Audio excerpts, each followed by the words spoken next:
السلام علیکم ورحمۃ اللہ وبرکاتہ۔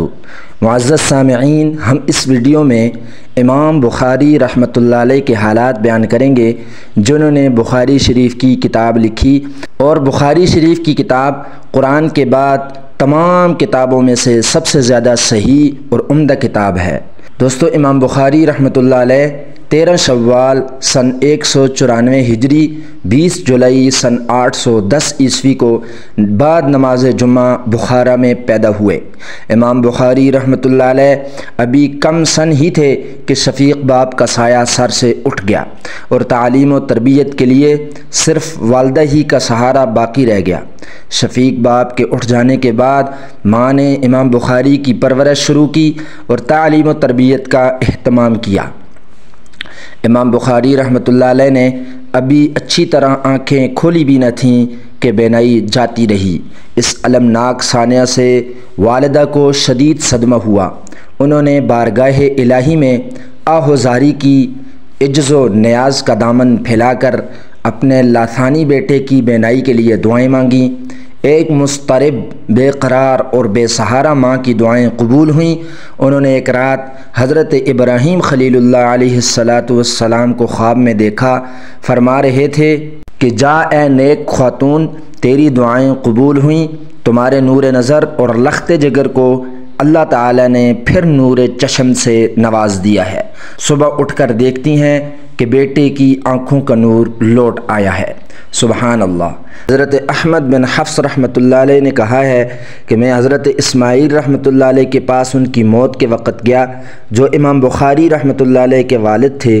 انہوں نے کہا، میں نہیں سمجھتا میرے مال میں کوئی روپیہ حرام یا شبہ کا ہو، یعنی آپ کی پرورش حلال مال سے ہوئی۔ امام بخاری رحمۃ اللہ علیہ کو اپنے باپ کے ترکہ میں سے بہت سا مال ملا تھا۔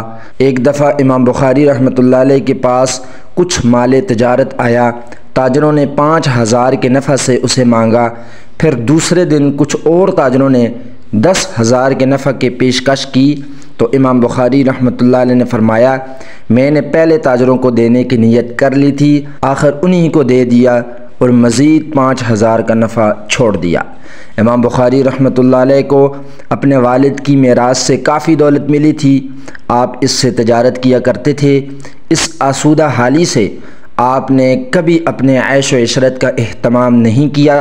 جو کچھ آمدنی ہوتی طلب علم کے لیے صرف کرتے، غریب اور نادار طلباء کی امداد کرتے، غریبوں اور مسکینوں کی مشکلات میں ہاتھ بٹاتے، ہر قسم کے معاملات میں آپ بے حد احتیاط برتتے تھے۔ حضرت وراقہ رحمۃ اللہ علیہ فرماتے ہیں کہ امام بخاری رحمۃ اللہ علیہ بہت کم خوراک لیتے تھے، طالب علموں کے ساتھ بہت احسان کرتے اور نہایت سخی تھے۔ ایک دفعہ امام بخاری بیمار ہوئے۔ ان کا قارورہ یعنی پیشاب کی رپورٹ طبیبوں کو چیک کرایا گیا تو انہوں نے کہا، یہ قارورہ تو اس شخص کا ہے جس نے کبھی سالن نہ کھایا ہو۔ پھر امام بخاری نے ان کی تصدیق کی اور کہا کہ 40 سال سے میں نے سالن نہیں کھایا، یعنی روکھی روٹی پر قناعت کی۔ طبیبوں نے کہا، اب آپ کی بیماری کا علاج یہ ہے کہ سالن کھایا کریں۔ امام بخاری رحمۃ اللہ علیہ نے قبول نہ فرمایا، بڑے اصرار سے یہ قبول کیا کہ روٹی کے ساتھ کچھ کھجور کھا لیا کریں گے۔ محمد بن منصور رحمۃ اللہ علیہ فرماتے ہیں، ہم ابو عبداللہ بخاری رحمۃ اللہ علیہ کی مجلس میں تھے، یعنی امام بخاری کی مجلس میں ایک شخص نے آپ کی داڑھی میں سے کچھ کچرا نکالا اور زمین پر ڈال دیا۔ امام بخاری رحمۃ اللہ علیہ نے لوگوں کو جب غافل پایا تو اس کو اٹھا کر اپنی جیب میں رکھ لیا۔ جب مسجد سے باہر نکلے تو اس کو پھینک دیا، گویا مسجد کا اتنا احترام کیا کرتے تھے۔ امام بخاری رحمۃ اللہ علیہ کو اللہ تعالی نے غیر معمولی حافظہ اور ذہن عطا کیا تھا۔ ایک مرتبہ بغداد آئے، محدثین جمع ہوئے اور آپ کا امتحان لینا چاہا۔ امتحان کی ترتیب یہ رکھی کہ 10 آدمیوں نے 10 حدیثیں لے کر ان کے سامنے پیش کیں۔ ان احادیث کے متن یعنی عبارت اور سندوں کو بدلا گیا۔ متن ایک حدیث کا، سند دوسری حدیث کی لگا دی گئی۔ امام بخاری رحمۃ اللہ علیہ حدیث سنتے اور کہتے، مجھے اس حدیث کے بارے میں علم نہیں۔ جب سارے محدثین اپنی 10 حدیثیں سنا چکے اور ہر ایک کے جواب میں امام بخاری نے کہا کہ مجھے اس کا علم نہیں، تو سارے لوگ ان سے بدظن ہوئے اور کہنے لگے کہ یہ کیسے امام ہیں کہ 100 احادیث میں سے چند احادیث بھی ان کو نہیں آتی۔ امام بخاری رحمۃ اللہ علیہ پہلے شخص سے مخاطب ہو کر کہنے لگے، تم نے پہلی حدیث یوں سنائی تھی اور پھر صحیح حدیث سنائی، دوسری حدیث کے بارے میں فرمایا کہ تم نے یہ حدیث اس طرح سنائی تھی جبکہ صحیح یہ ہے، اور پھر حدیث سنائی۔ مختصر یہ کہ امام بخاری رحمۃ اللہ علیہ نے 10 کے 10 آدمیوں کی مکمل حدیثیں پہلے ان کی رد و بدل کے ساتھ سنائیں اور پھر صحیح اسناد کے ساتھ حدیثیں سنائیں۔ اس بات پر سارا مجمع حیران ہو گیا اور خاموش ہو گیا۔